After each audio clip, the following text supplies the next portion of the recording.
this morning we have a guest.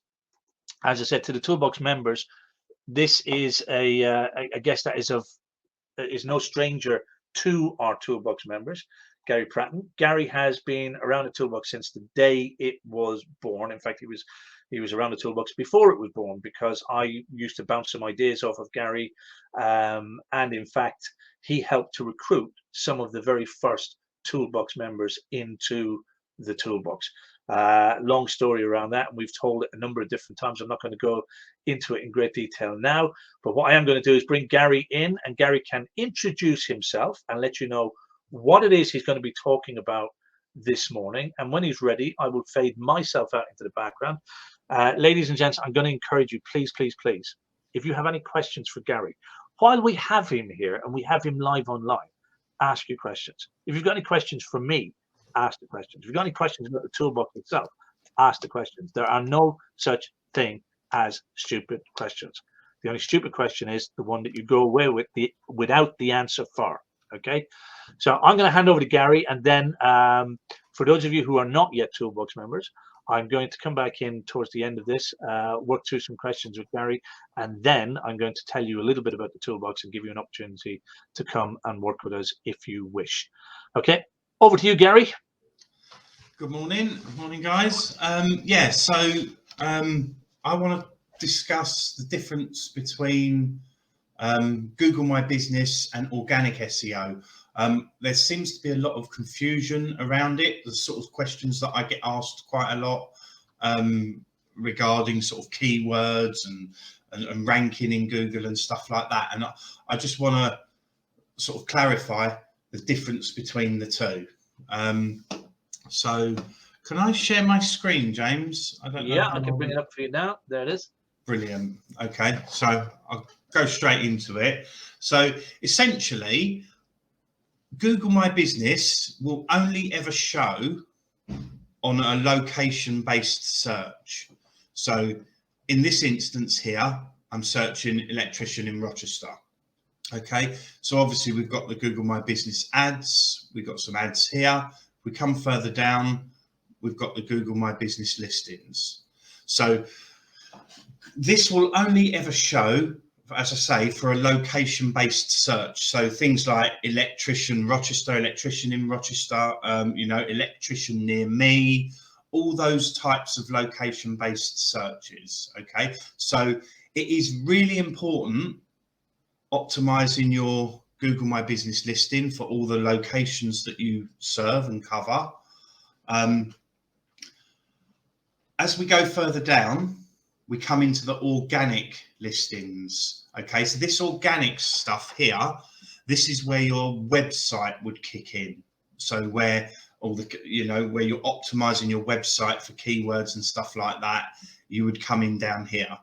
So in reality, on these location-based searches, not many people would go past the Google listings. Okay, so what I'm essentially saying here is, although the location-based searches are still important to optimize and rank for on your website, it's more important to optimize them and add your Google My Business posts, regular posts on there for these location-based searches. So if I go find an electrician near me, again, the Google My Business listings come up.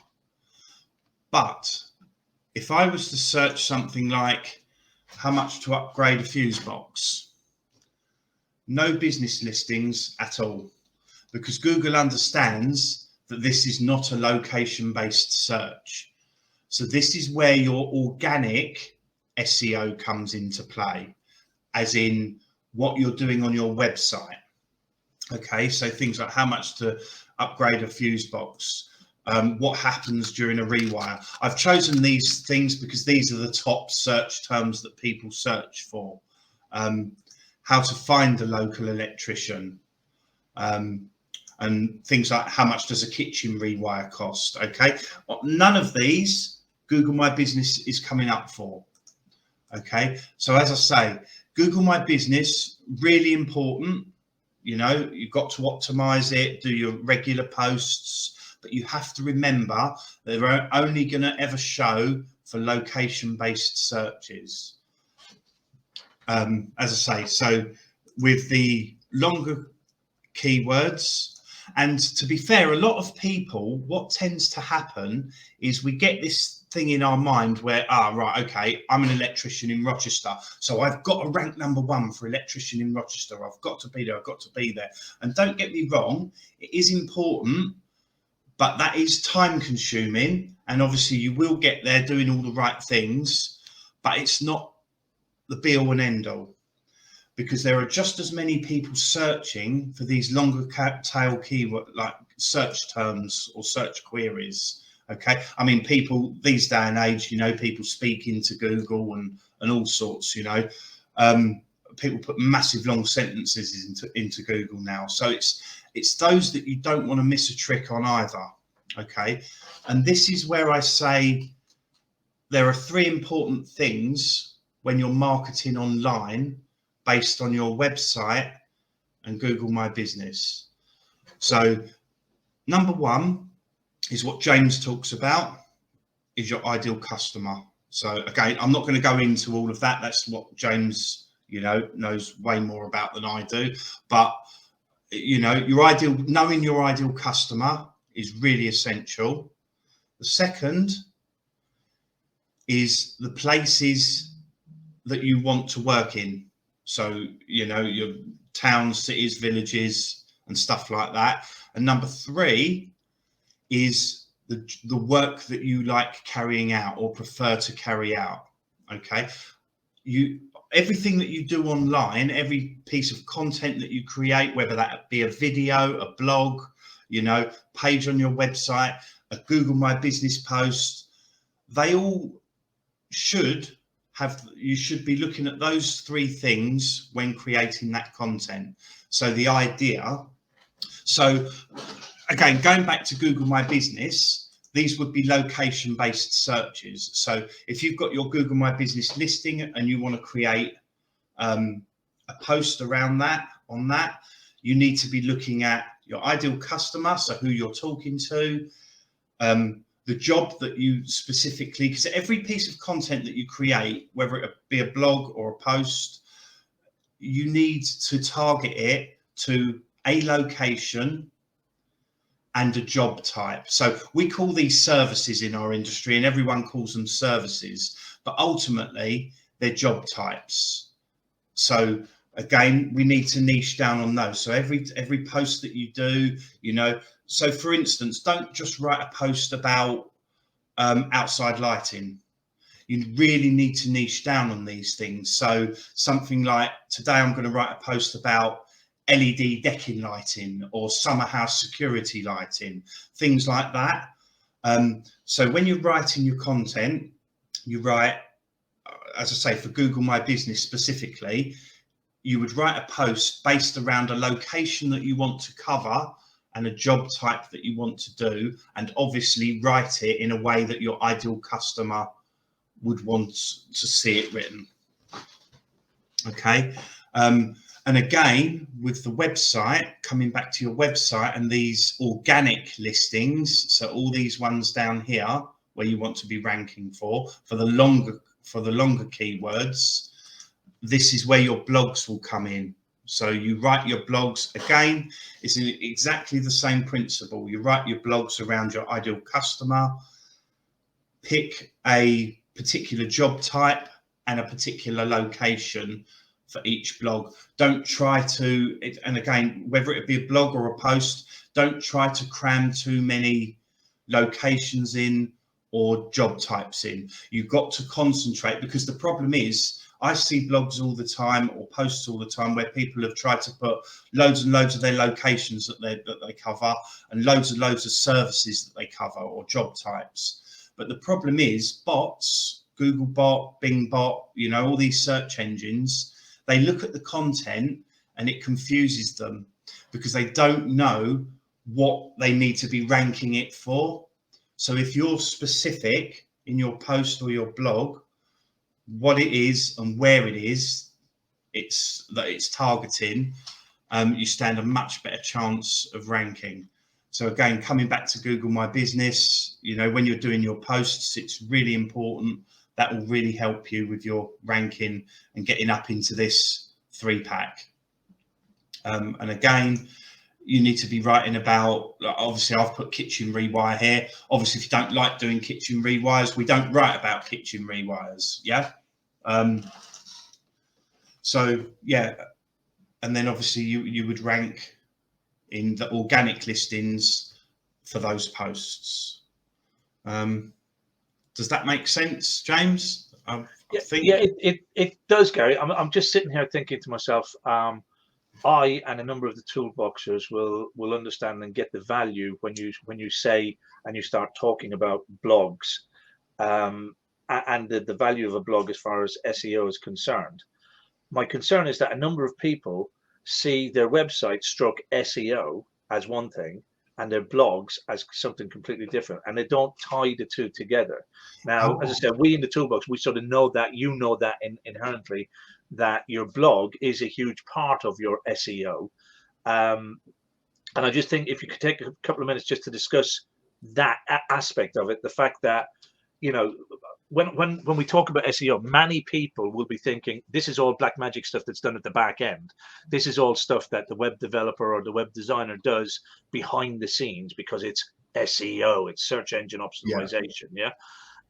But they don't realize that the actual body text on the page as well, the blog posts, and the realization for that, just as you were talking, for me, is that, like you said, we come across huge amount of examples of people who will go, you know, they'll write a blog or they'll write, and it will be listing things like rewires and kitchen refits and law of conversions and and it lists everything because they're hoping that the search engine is going to pick up those keywords. Whereas what will happen is if the search engine sees that, and when we talk about search engine, and we talk about, you and I use different terminology, and everybody else does, we talk about bots and algorithms and so on and so forth. At the end of the day, it's artificial intelligence. It's a piece of software that runs in the background that when somebody types in and goes, I'm searching for an electrician who does consumer units, fuse boards, whatever, yeah, then the artificial intelligence goes out onto the wide web and it goes, right, who does this? Who's mentioning this online? Yep. And it brings back all of the results. Now, if you've got a huge amount of different things that you do, the AI, the artificial intelligence, not a human being looking at it, is going to say, this guy's trying to game the system. He's just spamming because he's got all of these other things. And you actually get put to the end of the pile rather than the top of the pile. Yeah. Correct. So from what I'm gathering from what you're saying is, if I want to be known for, say, decking lights, but I also want to be known for consumer unit changes, then I should be doing individual blogs, one that talks about consumer unit changes and one that talks about decking lights. Because when the artificial intelligence or the bots go out and search, they'll pick up on the one for the decking light when somebody's looking for decking lights, and it'll pick up on the one for the consumer unit when somebody's typing in consumer unit. Yep. Yep, absolutely. Yeah. So, I mean, that is spot on, really. I mean, yeah, with regards to the SEO and that side, yeah, I mean, there is coding in the background and stuff like that, but you are spot on. The biggest signal for search engines, let's just say Google, because that's the biggest search engine. The biggest signal for Google is the text on a page. So you can optimize it and you can do the SEO in the background and everything like that. But, you know, if you're sitting there and your competitors have got a highly optimized SEO site, but aren't writing content, regular content, these blogs, and your site isn't optimized for SEO, but you are doing regular content blogs, you will still outrank that other site. It's all about ticking more boxes. So, I mean, Google use over 200 metrics when they look at ranking a web page. And that's another thing as well, is Google rank web pages, not websites. So in theory, you could have an inner page, you could have a blog on your website that actually ranks better than its homepage. Okay. So yeah, absolutely. Even with, and I see it all the time, like you've just mentioned, James, especially on your homepage, you need to decide with your homepage what you want it to rank for. So normally I would say your homepage needs to rank for your main town that you cover. And then, of course, you need other landing pages or inner pages. We call them landing pages, but, you know, really it's just a page with text and a call to action, which is essentially targeting a specific location or a specific job type. You can link all those back to the home page, which will improve the homepage ranking. But yeah, essentially, don't try to add too many. So an old school way of doing it, which now you would get penalized for in Google, for instance, is you might have seen on the bottoms of people's websites where they've got just a massive block of text listing all the locations that they cover. See, that's called keyword stuffing. Yeah. And again, it's against Google's guidelines now, and you will get penalized for it. We used to see that back in the day, and even then the designers would try and hide it by making the font color the same color as the background. That's so you'd correct. have a whole list of stuff, but it was hidden behind. But yeah, I mean, nowadays you would be classed as spamming for that, and the site would be penalized.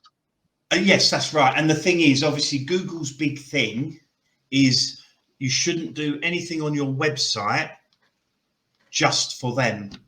Everything that you do on your website should be for your customers. Yes. Okay. So again, adding text that's hidden or anything like that is a complete no-no. Everything that you do should be geared towards your customer, and organically, you know, by doing that, you will rank for that. Yeah, because what they're trying to do, and this is the very same thing with Facebook, or indeed any of the social media sites, is they want the customer to have a good experience. They want the customer to find what the customer wants to find. They don't want the customer to be duped, hoodwinked, or, you know, spammed. So they're going to penalize people that they find or believe are doing that kind of thing. Correct. Yeah. As I say, Google look at over 200 metrics when ranking a web page. And to be fair, going back to the Google My Business thing, although they're completely different systems, if you like, they are not linked. So I really want to push this point as well, because a lot of people don't realize this. So the Google Organic, Google are really proud of the fact, and they have a completely different department. It's a completely different part of Google, and it is not monetized in any way. So Google obviously have their monetized, like, you know, their ads and everything like that, and that's how they make their money. But Google Organic is still not monetized, and it never will be, and they're really proud of that. So the idea is that everyone is on a level playing field. So in these organic listings down here for these longer keywords, whether you're Mr. BMW or Mr. Smith one-man band, it's a level playing field. If you are writing better content than Mr. BMW, then you will rank better than them. And this is why quite often they change the goalpost on this. It's not to try and frustrate people; it's to try and stop people from gaming the system. Yeah. Because we hear things like the Google slap and stuff like that. But that is when Google realize that somebody has found a way round, and they're gaming it, and they're managing to get sites ranking higher because they've gamed it, because they've done something, some form of a hack. They will then change things around to bring it back to a level playing field. And it's all these guys who've gamed the system that get upset about it. But the reality is it's been done for the benefit of people like you and I, people who don't sort of try and game the system. Yeah, no, that's right. And that is the thing. And it's been a constant battle with Google ever since they launched, you know, that people are, and obviously Google have to keep moving with the times and stuff like that. But yeah, I mean, you know, you do get what they call these black hat SEO companies out there, and they will try all these different things and they'll roll them out. And for a short time, they sometimes work and you might rank really well, but Google will get round to them and they will penalize those sites and you'll just drop off the face of the earth. So following Google's guidelines, which is essentially, you haven't got to sit there reading through all their documentation. Most of it's common sense stuff. Just don't look at what other people are doing. Don't try and copy what other people are doing. You know, just your website, your blog, you write about the stuff that you want to do, where you want to do it, to your ideal customer, and you won't go far wrong. It is interesting. And just on that, Gary, for a second, and you know, again, you see this a lot. These companies that advertise, we will get you to the top of Yeah. Google. And we know ourselves from some of the customers that we deal with, we have people going, oh, I'm going to go with this guy because he can get me to the top of Google. I'm going to, but I mean, for me, and you're the expert, but for me, when somebody would say that, somebody said, I can get you to the top of Google, my first question would be, for what? Yeah, because, you know, if I search for James DeWan, I'll come up top of Google because I'm searching for me, my name, and it's not anybody else. But nobody else is going to be searching for James DeWan. Do you know what I mean? So Yeah. what would you advise people when they see these promotions and they see these adverts of people promising we'll get you on the first page of Google or we'll get you to the top of Google? What's your advice for that? My advice is to run a mile. Basically, no one can promise that, you know, because we're not Google. We don't have, and even anybody inside Google can't promise that because it is completely algorithm run. Yeah. So unless somebody in Google, which obviously has to go through massive things before any changes are made within the algorithm, nobody can promise you that.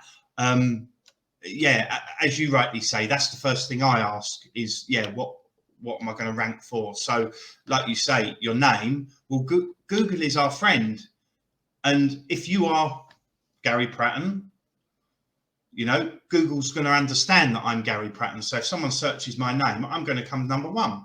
Unless there's another Gary Pratten and he's doing a bit more than me, he's going to come up just above me. But, you know, you don't need these SEO companies to do that for you. It's done itself. Google is our friend, literally. And again, with the keywords and the electrician in and all of that sort of stuff, you know, Google is our friend. If you write it, there are so many sites, and I've done about probably 8 or 9 site reviews this last couple of weeks, and every site that I've looked at, not one of them had on their electrician in Rochester, electrician in Chatham. They had your local electrical contractors, they had all of that sort of wording, but it really isn't rocket science, guys, a lot of this SEO. You know, if you don't write that keyword on your page, electrician in Rochester, then Google doesn't understand you do it. And if Google doesn't understand you do it, you can't be expected to be found for it. Yeah. So we're going to go and take a couple of the questions in a second, Gary, and then we can come back. I've got a couple of questions on Google My Business and stuff as well, but we'll take some of the questions in just a minute. But on what you were just talking about, a lot of people don't realize that is one of the real importance of understanding who your ideal customer is. Now, there's a huge number of reasons why we need to understand who our ideal customer is, whether it's about psychographics, whether it's about demographics. But in this instance, what we're looking at here, purely from a Google search point of view, it's the language that they use. When you understand what your customer, the terminology and stuff that they actually use, then you're more likely to be able to add that terminology into your blogs, into the body text on your page, because that's what they're going to sit down and type in. You know, and a very simple term that I often use, and this makes it very simple and basic, everybody should get this, but your customer is never going to type in consumer unit unless they're a freaking electrician or they're in the trades. What they're going to type in is fuse board.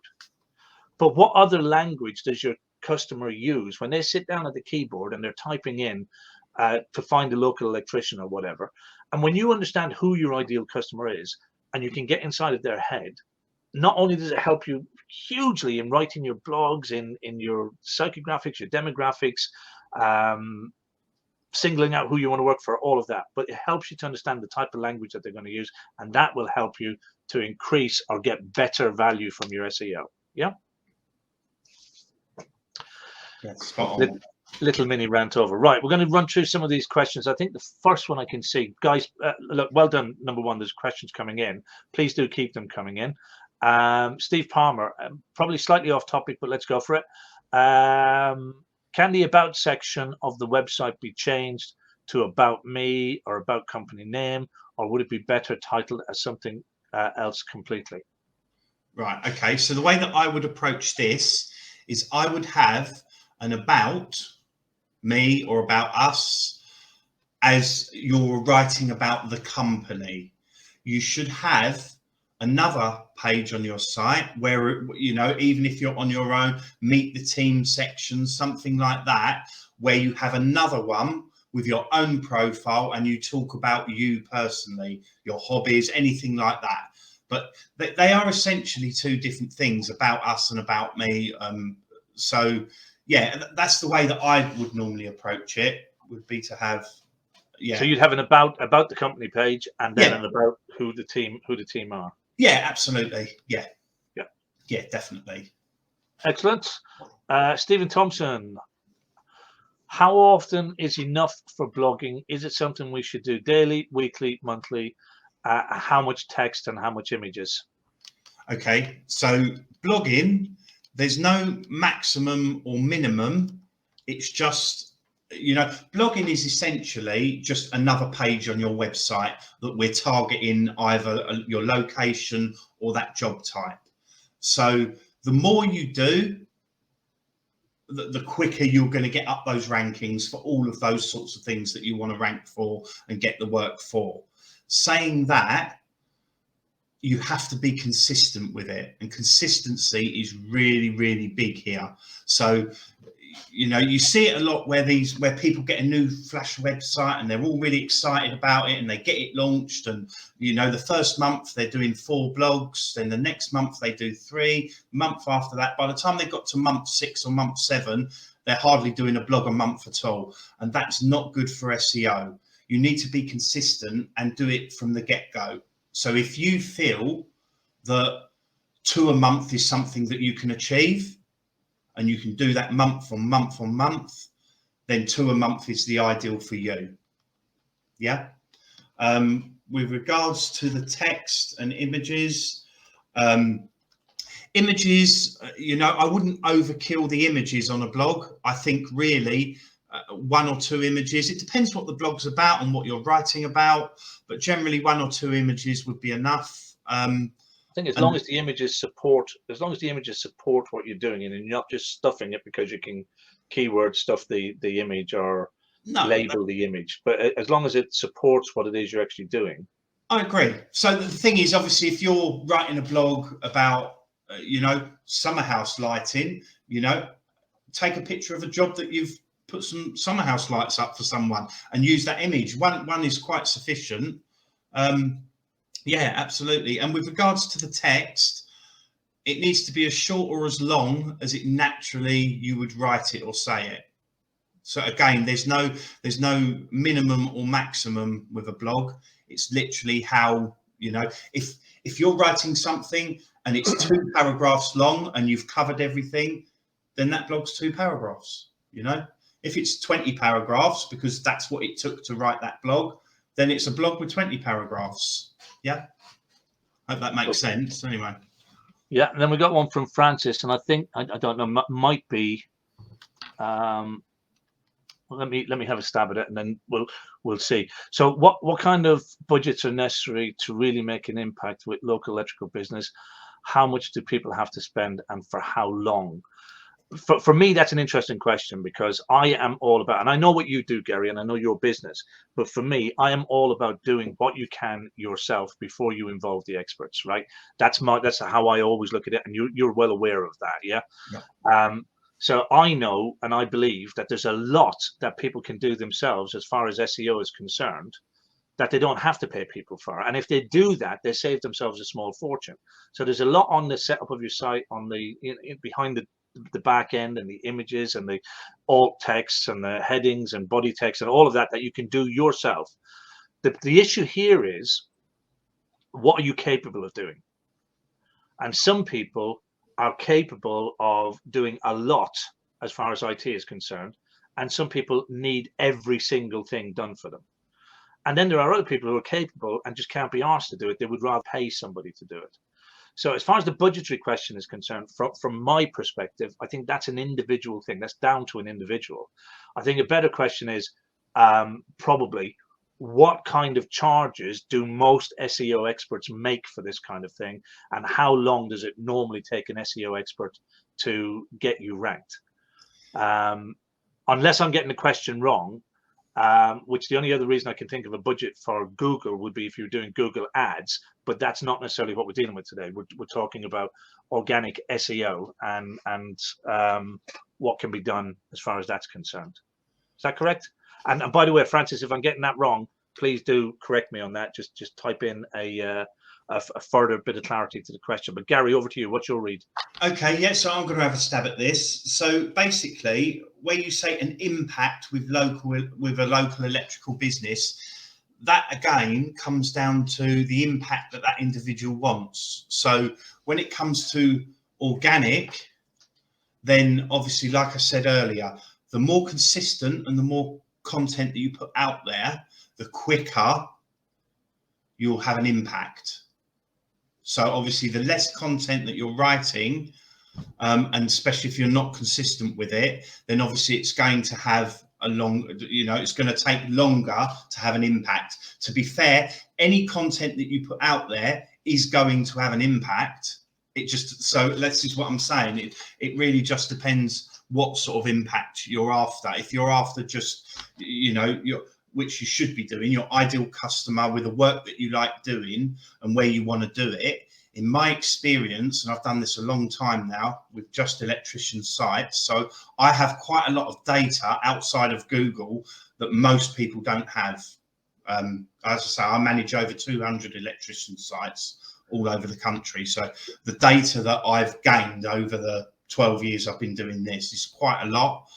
And as a rule of thumb, if you are doing 2 blogs consistently every month, to make an impact in organic SEO, between 6 and 8 months, you should start seeing good referrals coming through based on that content. Is that based on 2 a month?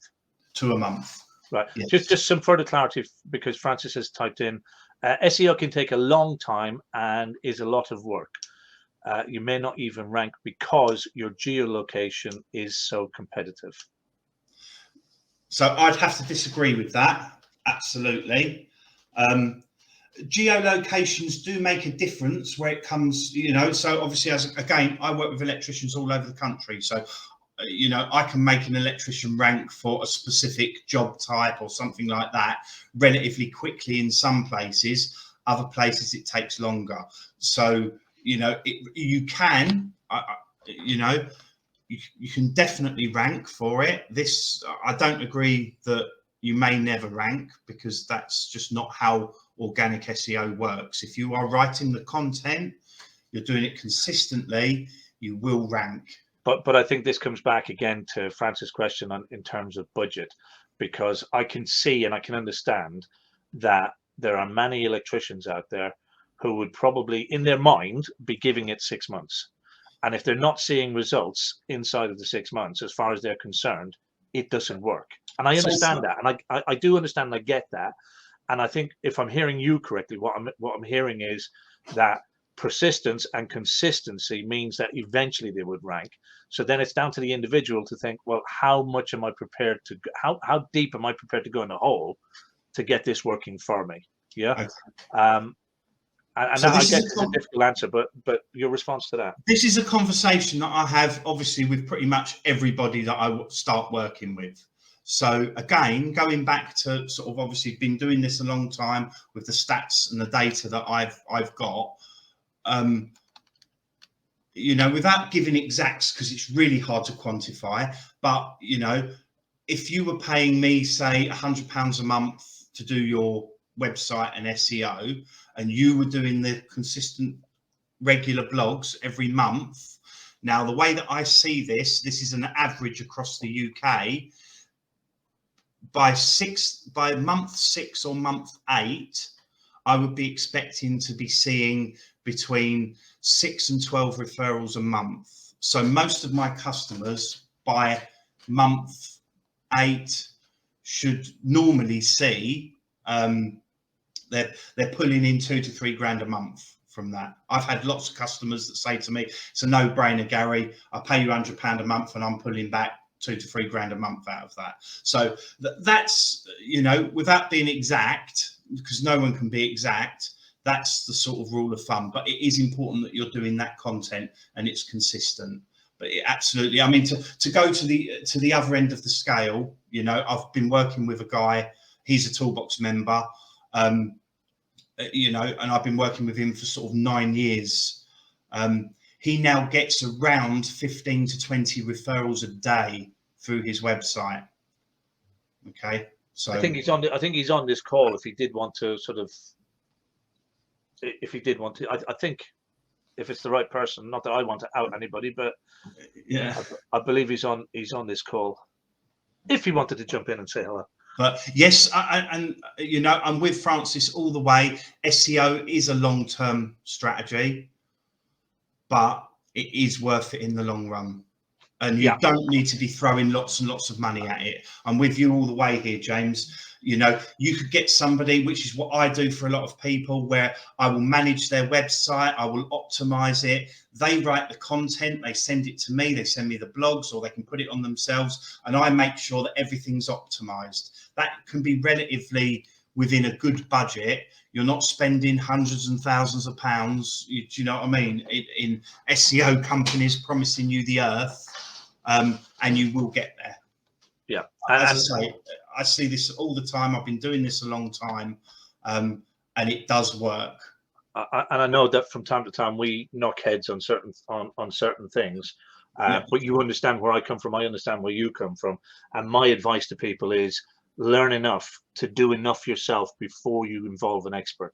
Yes, because there's a huge amount you can do to help yourself. And especially the blogs and that, isn't it, James? And I say to all of my customers all the time, you know, people come to me and they want the blogs, and great, you know, I offer a blog writing service, you know, but essentially my services are a done for you service, because you either don't have the time. But if you can find that time and that marketing time, then there's tons of content already in your membership area that you can just download all the blogs, example blogs. Obviously don't copy them like for like, but you know, use them as guides and examples, so you're not sitting there with a blank page scratching your head. And just, you know, and that's what I say to people, just the content's already there as a Toolbox member. Let's crack on through some of the other questions. Nigel is saying, on the web home page, can we have a number of towns? We do, separated by commas or place location in different parts of the page.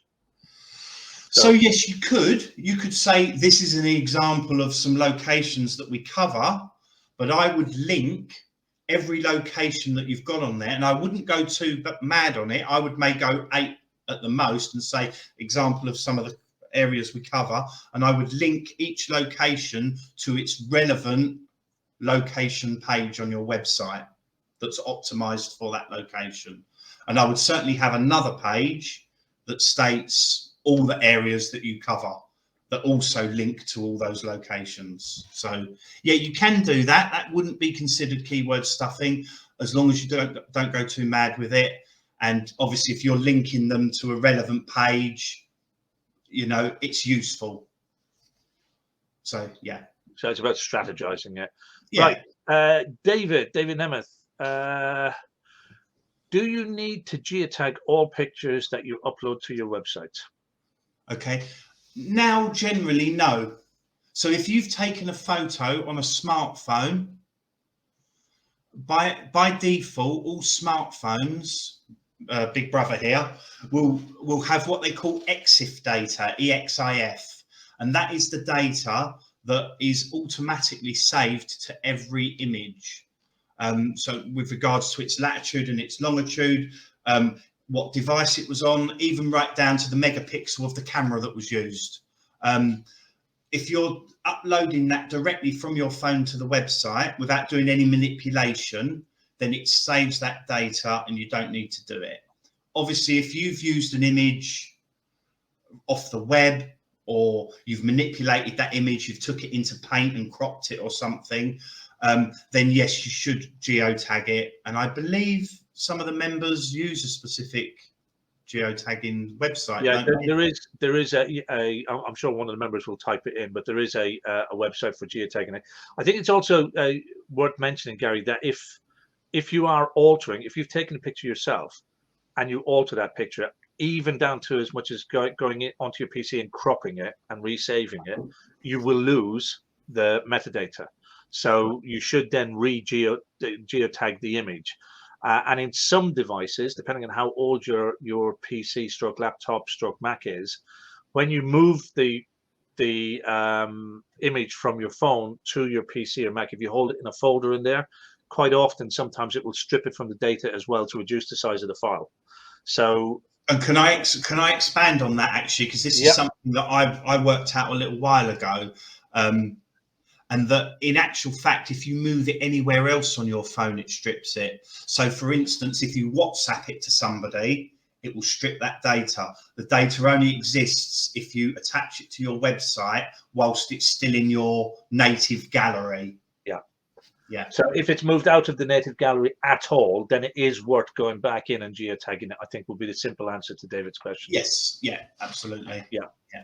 And there is a website for that. Offhand, I can't think of the name of it, but there is a free to use website for helping you to to geotag your images. Nigel, let me have a look at this. I have over 1,000 views on Google My Business. Do you have any tips for converting views into inquiries? Yes, posts. So you've literally, what they're doing when people are looking at your listing, essentially, you know, they're looking into you, you know, they've obviously found you. So if you've got posts in there that's relevant to them, again, Nigel, coming back to your ideal customer, you know, so you may have 1,000 views, maybe only 50 or 60 of them views might be your ideal customer, but it's those that you need to be writing the posts for. It's not necessarily for this particular conversation, and we've had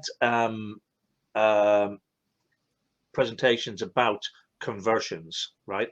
So, you know, it's all very well getting the views, and it's all very well getting the click-throughs and all of that kind of thing, but if people are landing on something that doesn't resonate with them, and this comes back to positioning. So again, you're talking about the posts, the images, the stories you're telling, the image you're presenting, what you've got to offer, all of that. If you're not positioning yourself, then you could have 1 million views on the site, 1 million click-throughs to the site, but you won't convert anything. So, you know, just to change something in SEO or anything like that, that's not going to help in terms of conversions. That's down to positioning and not necessarily for this particular presentation. But there is stuff in your member area at Nigel on positioning. There's a lot of stuff, and you're aware of that. There's a lot of stuff in there to help you to work out how you can position yourself for your ideal customer or in front of your ideal customer. Cool. Ben, can I use the same blogs and posts across social media, Google Business, and a website? Struggle to write content like this and want to make it as easy as possible. Okay, so yep, there's no law against that. You can do that, but it's not really going to it's not going to benefit you greatly from an SEO perspective. Every post, blog, anything that you do online should be unique and individual.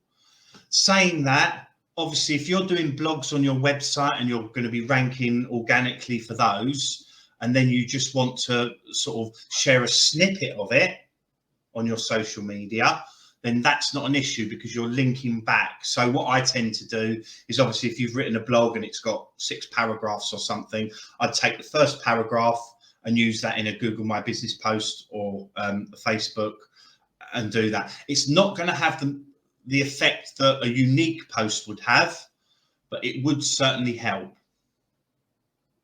Yeah, I think you've got to what I would advise, and you've said it, is you have your main blog on your website, and then for your Facebook, you don't reproduce the whole main blog. You reproduce a small section of it with a little click here link to read more. Same thing you would do on Twitter, same thing you would do on LinkedIn, and so on and so forth.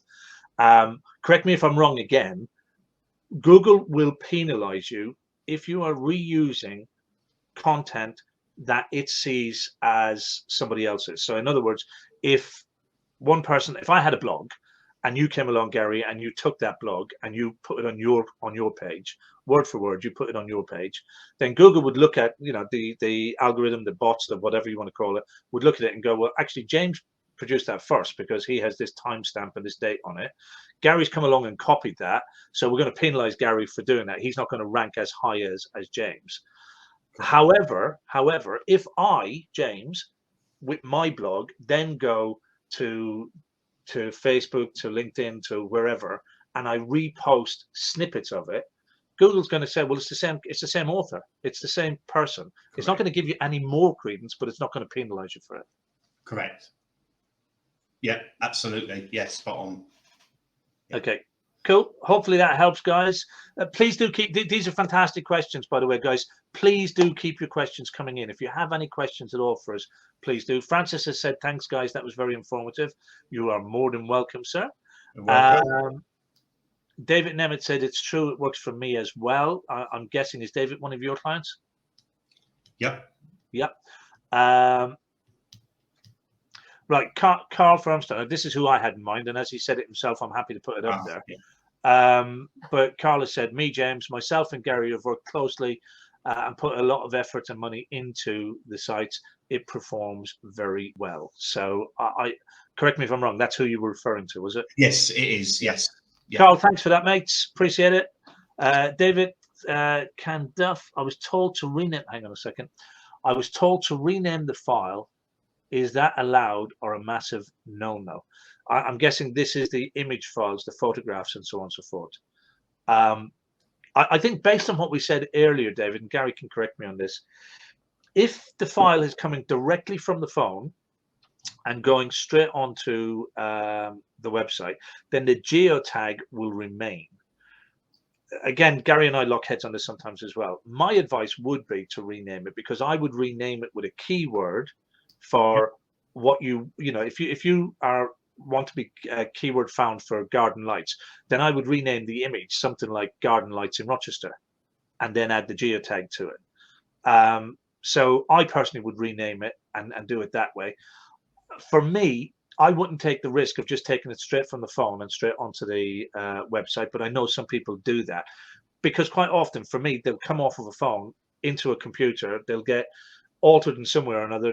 It's either going to be a change in the lighting, it's going to be blurring, it's going to be adding some text. We all manipulate these photographs in one way or another, you know, even if it's just cropping it down to fit the right dimensions, and therefore you lose the geotagging. And for me, then it's the opportunity to also rename it. And when you rename it with a word that you believe your customers would search for, and that helps in your search terms as well. Have I got anything wrong there, Gary? No, and I agree with that. I think that, you know, renaming it is a good idea. You don't want something like img underscore and a load of numbers and stuff like that .jpeg or .png. So no, I think it is a good idea to rename it. There's one thing that I mean, this is quite a big topic, and obviously this is sort of out the remit of what we're doing today. But you know, when you are, just a quick one, when you are renaming images, don't put spaces between the words. Put a hyphen, a middle dash, because when it goes online into a browser, browsers will automatically put a percentage sign in place of a space, so it doesn't look very neat. If you put a hyphen, then it looks neat as well. So going back to what I said about doing things for users, and Google are a big believer in that. If you rename them, as James says, with the keywords and keeping it user readable, then that can only help with your SEO. That's ticking one of those 200 boxes. Excellent stuff. Thank you, David. Steve Oakey makes a very valid point as well. Again, slightly off topic, but very valid. And that is, if you can create a blog, then you can turn your blog into a help sheet. You can turn your blog into a video. It's basically repurposing content. And you can break them down into numerous different things, small, short videos, help sheets, and so on and so forth. It's a great use of content. And, you know, whether you create the blog or whether you have somebody else create the blog for you, you can always repurpose it into other areas of your marketing as well. Definitely. And to just expand on that, Google are very much getting into accessibility these days, and accessibility is going to become more and more a big part of SEO and ranking and stuff like that. So again, with repurposing your content, if you've done a video, then you want a transcript of that. So if you're putting it on your website and you've got your video there, you want the text version of it underneath. Yeah, and none of this thing is extremely difficult, and quite often there are free tools out there to do it for you as well. Yeah. So for example, a video, if you create a video and you upload it to YouTube, you can have YouTube give you a transcript of that video, and you can literally download that, and the AI, the artificial intelligence, is extremely accurate as well. It actually is very good. You may have to go in and change one or two words that it misread or because of your pronunciation or your accent or whatever, but quite often it's very, very accurate. So all of these tools are available. People just don't tend to use them, which is a crying shame. So yeah. So Gary, did you have anything else to add? I don't think so. I think we've covered quite a lot, haven't we, without blowing people's minds too much. And yeah, no, I think that's really it. I mean, that's what I wanted to sort of drive home today with those 3 points. When you're doing your content, it's about your ideal customer, what you like doing, where you like doing it. And understanding that Google My Business, one thing extremely important. Yep. SEO, separate thing, as important, if not more important. Absolutely. Yeah. Yeah. Yeah. Cool. We've got something else coming in here. Somebody coming up as Facebook user. If you could identify yourself, that would be fantastic. Gary, a lot of my calls come from GMB, Google My Business, and my website. The calls are random. I mean, I might get 5 calls one day, and then for the rest of the week, I might get 2 calls in total. Why does this happen? Is there any way to even this out other than feast or famine of calls? What I mean is there any way I can control a more constant stream? It's a difficult one. That's Tim Scullion. Tim, it is a difficult one because it is really down to a lot of this is down to Google's AI algorithms and stuff like that again, and when it decides it's going to show you and when it's not going to show you. So really, it's based on a lot of different things there. The device's location. Your location. There's lots of things there. But it's even people's need as well, isn't it? I mean, if 20 people got up this morning and decided they wanted an electrician, but then tomorrow morning only 2 people got up and decided that they wanted an electrician, there's that imbalance as well, isn't it? So it's not just it's dependent on what people are actually looking for and what they want at the same time as well. Yeah, that's right. Absolutely. I'm guessing external influences as well, because and this is just, correct me if I'm wrong, but I'm just trying to find solutions as I go along. But for example, if people were watching last night a TV program with Tommy Walsh doing gardening and garden lighting, then half the freaking nation wakes up tomorrow morning and goes, "Oh, I quite like those lights Tommy did. I wonder if anybody local does that to me." I mean, that's going to give a great burst of sort of, I need that done, isn't it? That's right. And again, that's why it's really important to do your blogs and your posts on Google My Business and have a post about garden lighting. You stand a higher chance of being ranked for that when people search for it. But yeah, I agree with you. It can be. There's a number of different factors. Amount of reasons for that. Yeah. I wonder why I mentioned Tommy Walsh. Nothing to do with the fact that he did the review for my book, which was great. Yeah. And the younger generation are sitting out there going, "Who? Who's he?" Who? Yeah.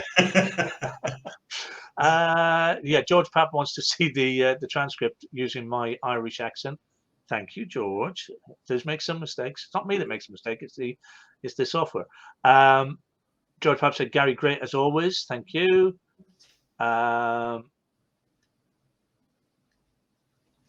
I don't know this is, again, Facebook user coming up.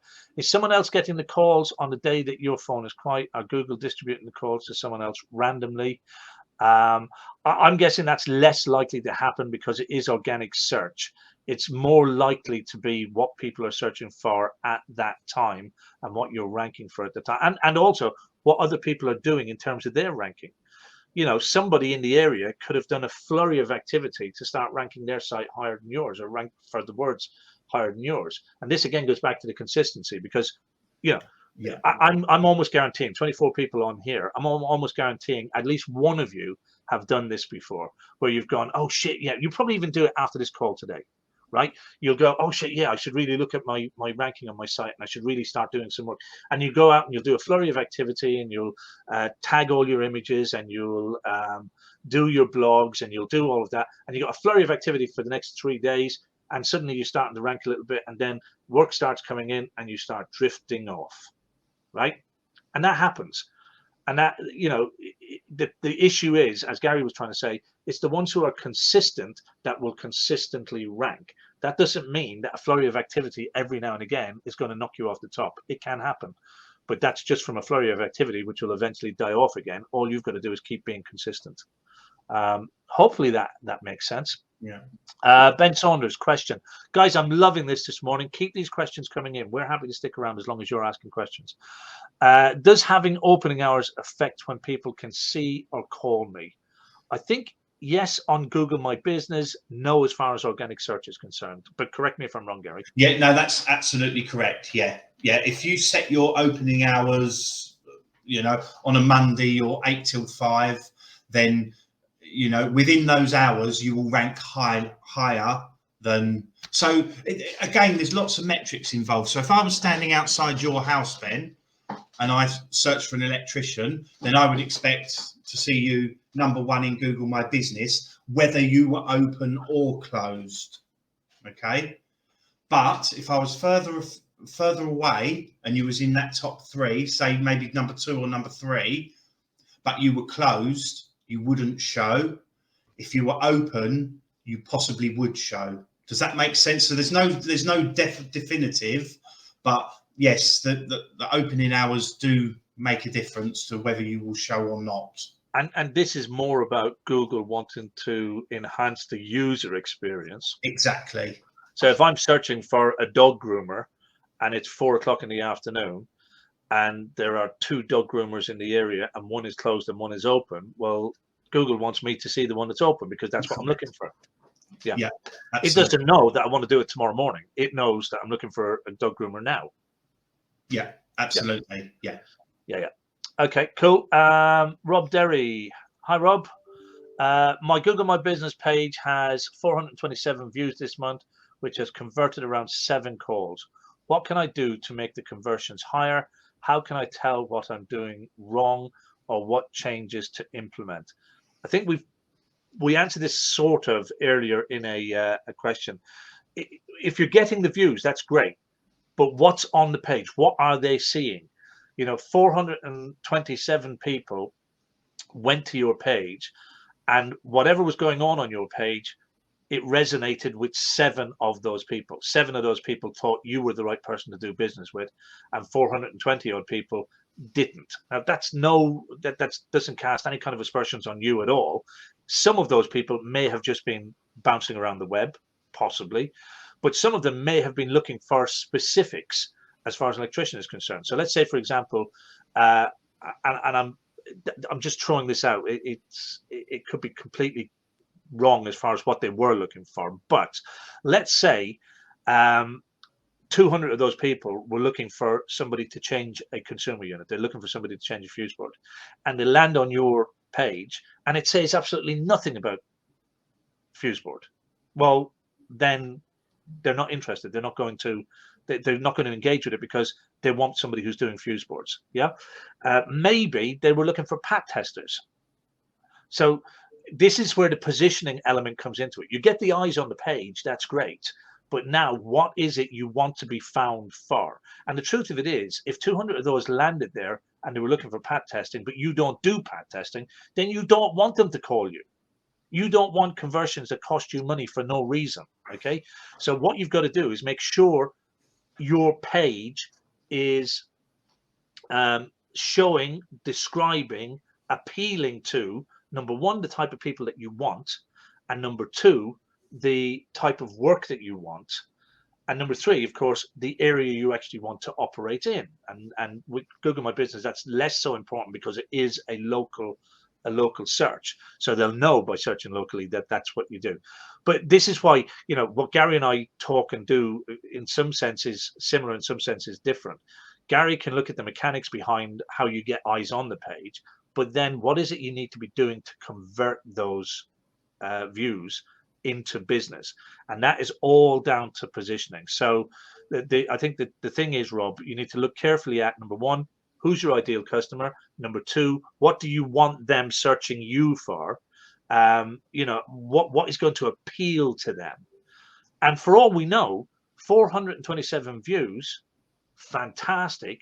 7 conversions could be brilliant as well, because the 7 conversions are people who wanted to work with you. Hopefully that makes sense.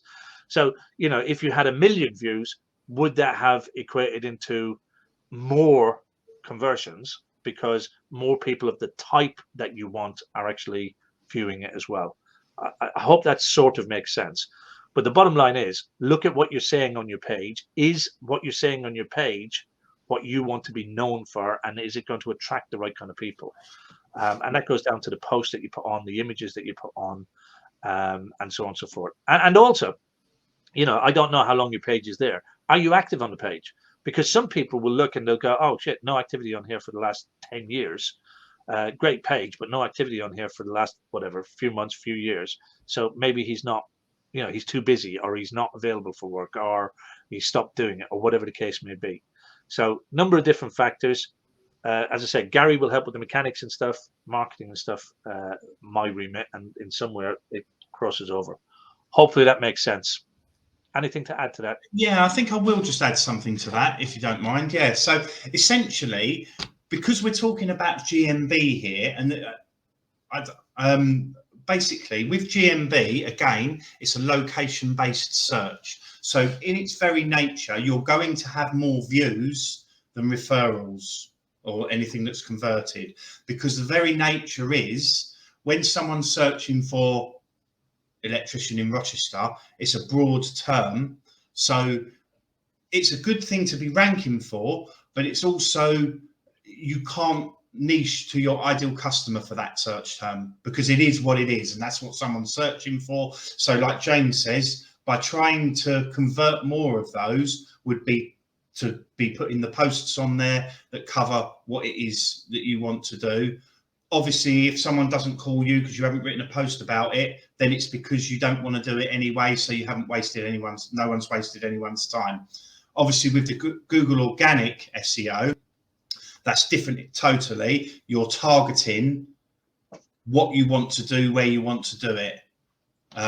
GMB, a little bit more harder to do because of the location-based search. But yeah, and I would say actually, Rob, it's not a bad conversion. Looking at the stats that I see day in, day out, that's not a bad conversion between the views and the calls. Excellent. Okay, so Stephen Thompson, my posts from my socials automatically go to my website. Will this help ranking in terms of SEO?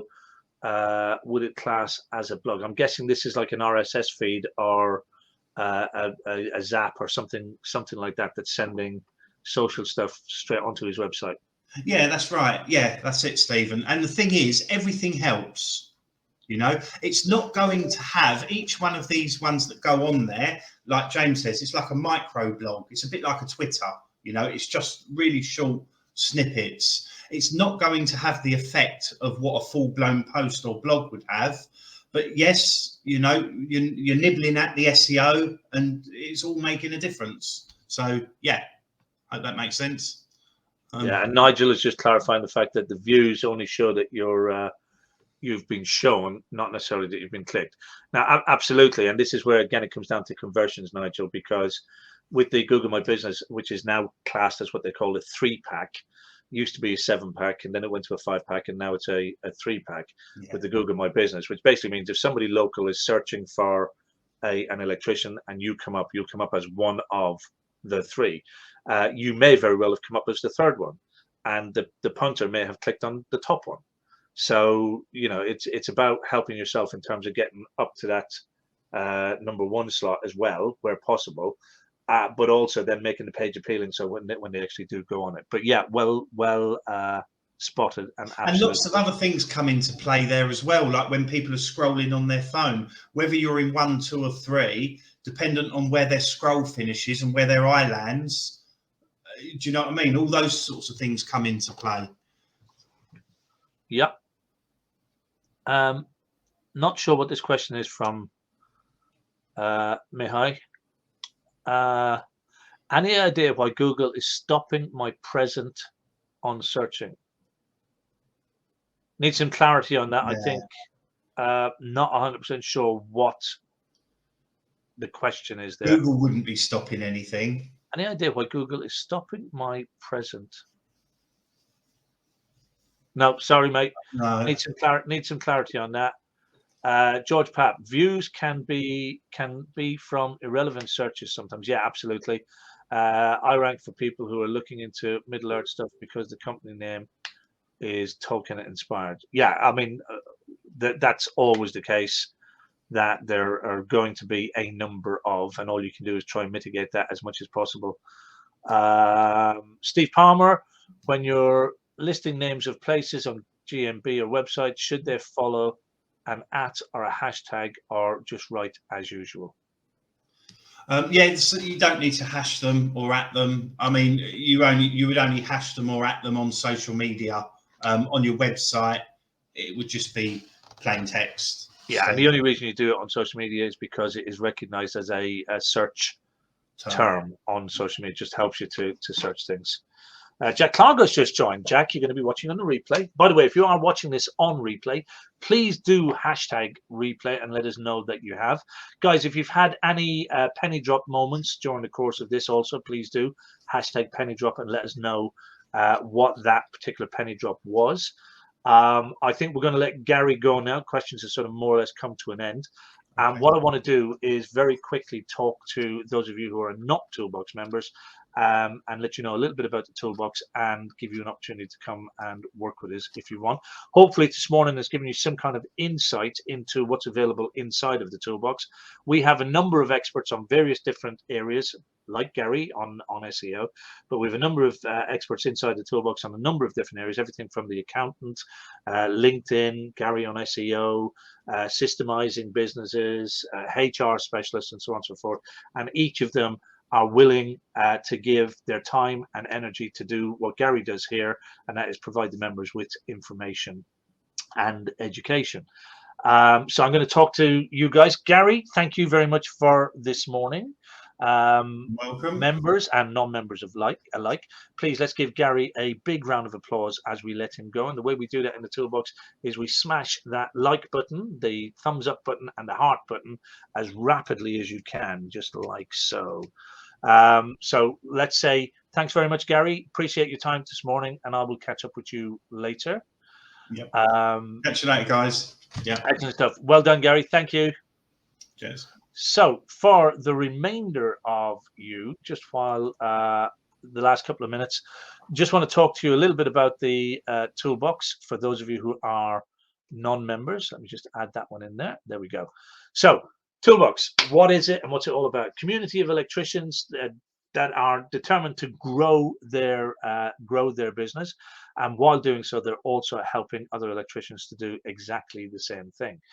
Everybody sharing off of each other's experience. Within the Toolbox, I have a vault of training and information, which consists of a number of different templates that you can use in all of your marketing, everything from flyers, leaflets, brochures, letters that go out to homeowners or estate agents or landlords, magazine advertisements, and so on and so forth. We do weekly trainings inside the Toolbox, very similar to the format that you saw here this morning. We have our Monday evening Q&A, where we open the floor for our members to ask any questions with regards to business development, marketing, or indeed their membership. We have a Wednesday morning training sessions, and of course we do these Saturdays on a regular basis as well. We have quarterly meetups, so we run a workshop every quarter, different location across the UK, and a different theme each time that we run them as well. The next one we're holding is in the Bristol area, and the theme is offline marketing, so everything to do with growing your business offline. So we're looking at things like magazine ads, newsletters, leaflets, networking, joint venturing, and so on and so forth. And those happen every quarter. We have a meeting like that. As I say, it is a community of men and women who are all determined to grow their business. Unlike any of the other communities out there in cyberspace, any of the other Facebook forums, they're not there to slag one another off, put one another down. They're there to boost one another, help one another, and share experience in terms of growing their business. So what do you get?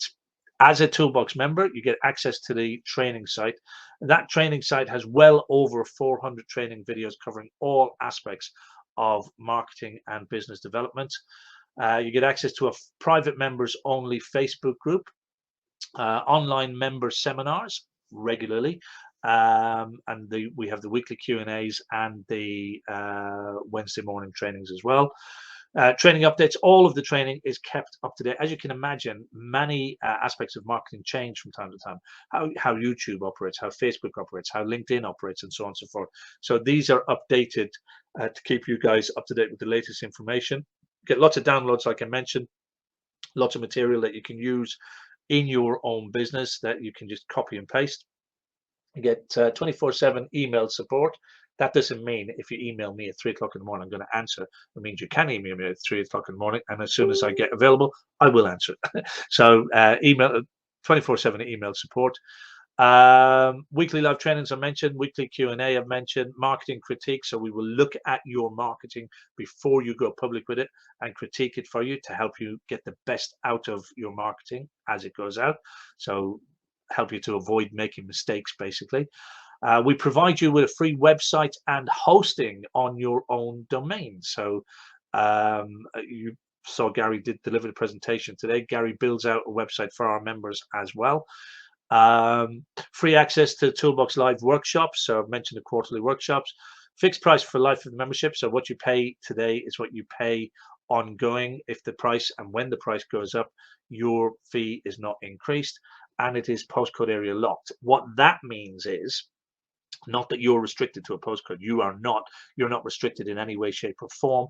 The restriction is on me so that I don't sell too many memberships into the one area. So in other words, if you were in the ME5 area, then only one electrician in the ME5 area would be a member of the ToolBox.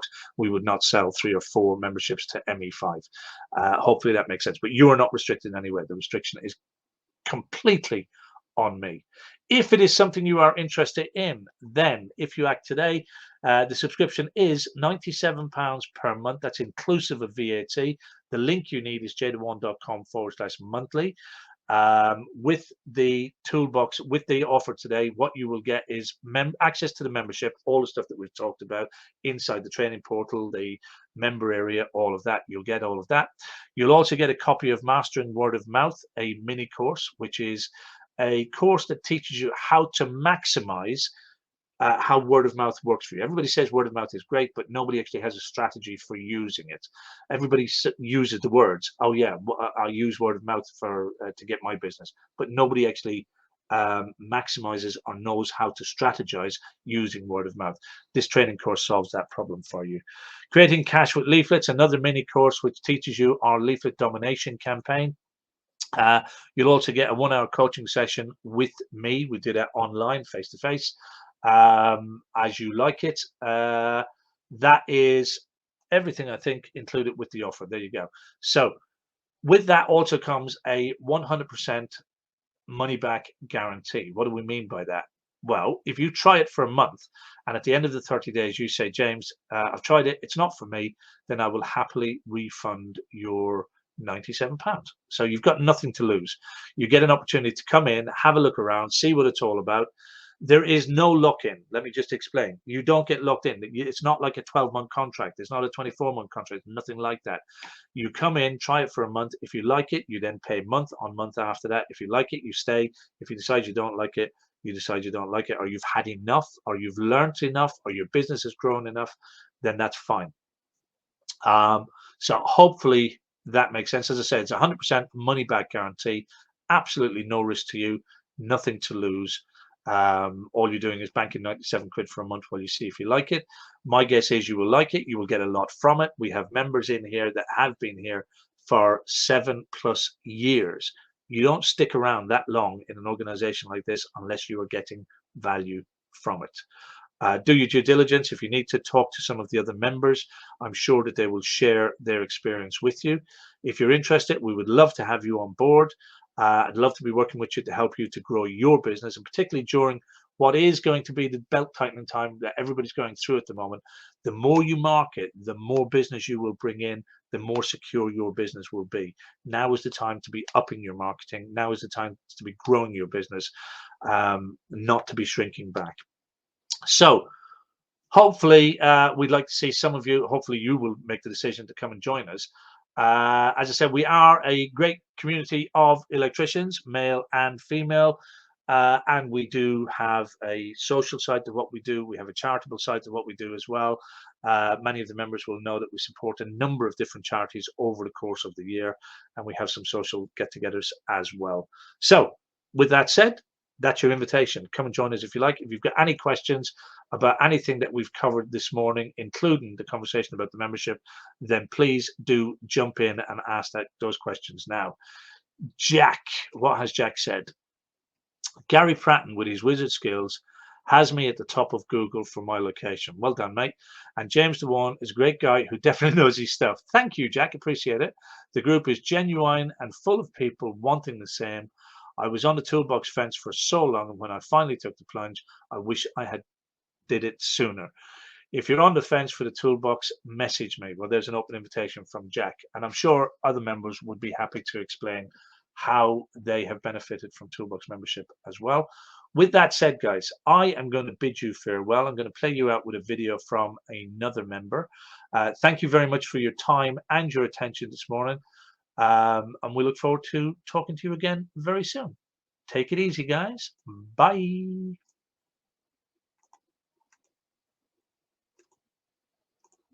I did a bit more checking out of James on his YouTube channel and found some of his videos which were very useful. Implemented a couple of the ideas, specifically the ones regarding contacting estate agents, and had some success with those ideas. After having looked at the videos and read the S.P.A.R.K.S Blueprint book, I realised that James wasn't a business person trying to sell me a marketing course. He was an electrician at heart, and he knew the industry in and out, and the toolbox was specifically catering towards the electrical industry. I think that was the thing that really sold it to me the most over any other business course or marketing help from anybody else. There is a membership area on a website, and it contains training videos on numerous different topics that relate to the marketing of your business. This can be from leaflets to local magazines, internet websites, Facebook. It covers a whole host of online and offline marketing ideas and topics.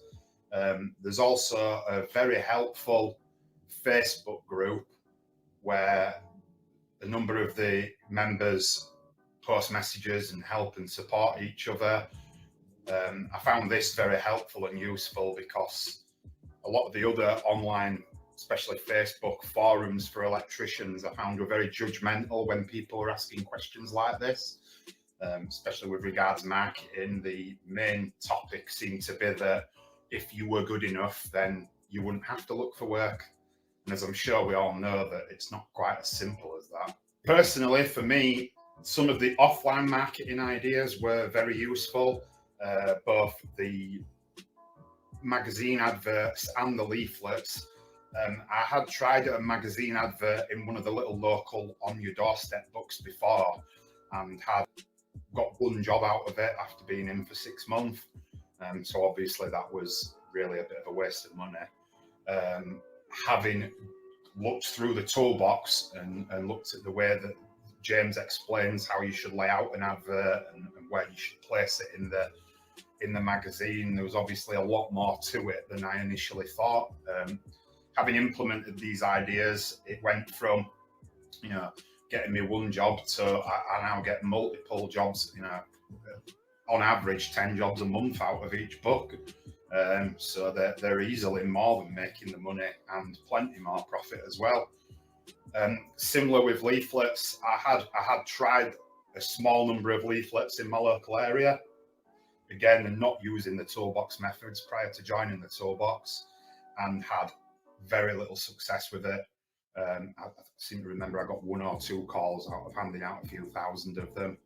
However, having now implemented the toolbox methods, again, this is now a consistent way of getting work into my business.